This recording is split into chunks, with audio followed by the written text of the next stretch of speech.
बथेला कपार डरवा कि बथेला कपार देहिया टूटेला ये सासू जाता कि बथेला कपार डरवा टूटेला ये सासू जाता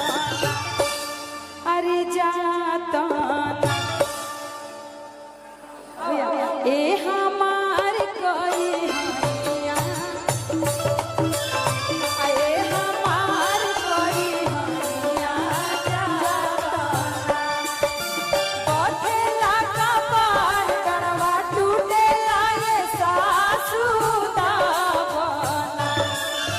बथेला कपार डरवा टूटेला ये सासू जाता अरे जाता ए हमार कोई हनिया जाता ए हमार कोई हनिया जाता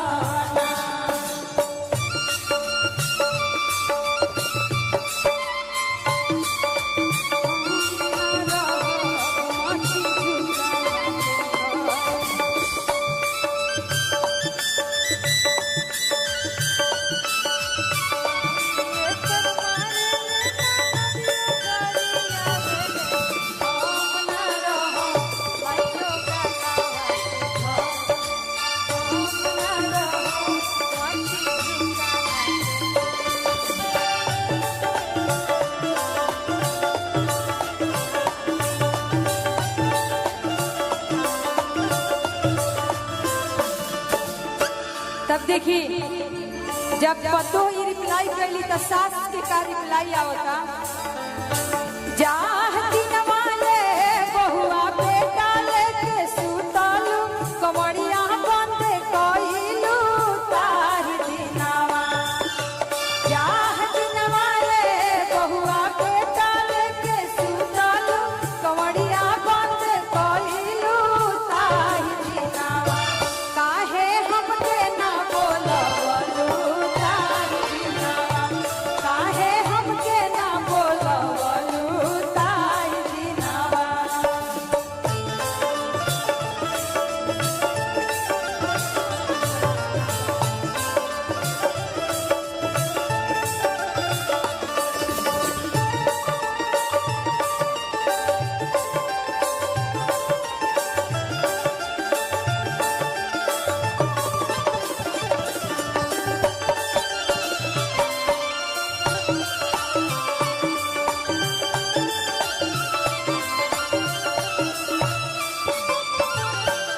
अब देखी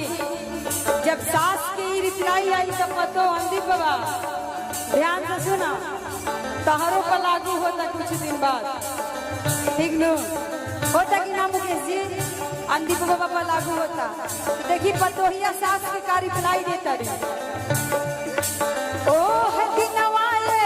सासू हंसत रतिया गइले बिहसत रतिया गइले ना मनाले ओह दिनवाले सासू हंसत रतिया गइले ना थोड़ा सा धीरे रखिएगा जब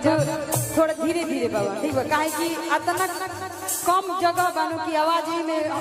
का कह जाला हाउ हाउ बोला गौजा जाता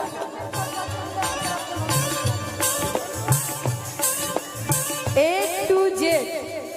प्रॉपर्टी डीलर की तरफ से बहुत सारा प्यार आशीर्वाद ये हम पहली बार नाम सुने ने के है A to Z अच्छा रहुआ है चल अच्छा तो देखिए जब जब पतो कहली है तो सास के रिप्लाई बा थोड़ा सा और धीरे जाहती नवाले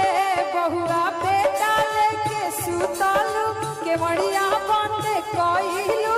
ताही दिनावा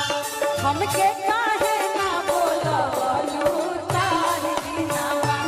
हमके काहे ना बोलवलू ताही दिनावा तब बाबा पतो के रिप्लाई बा ओह दिनवाले सासू हंसत रतिया कइले बिहसत रतिया कइले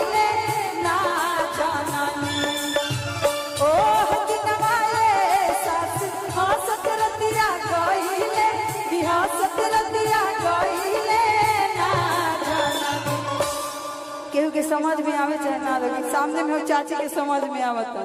देख लो खूब जोर जोर से हंसत तारी हमरा के हाथ दिखा के कि वो दिनवा ये सासू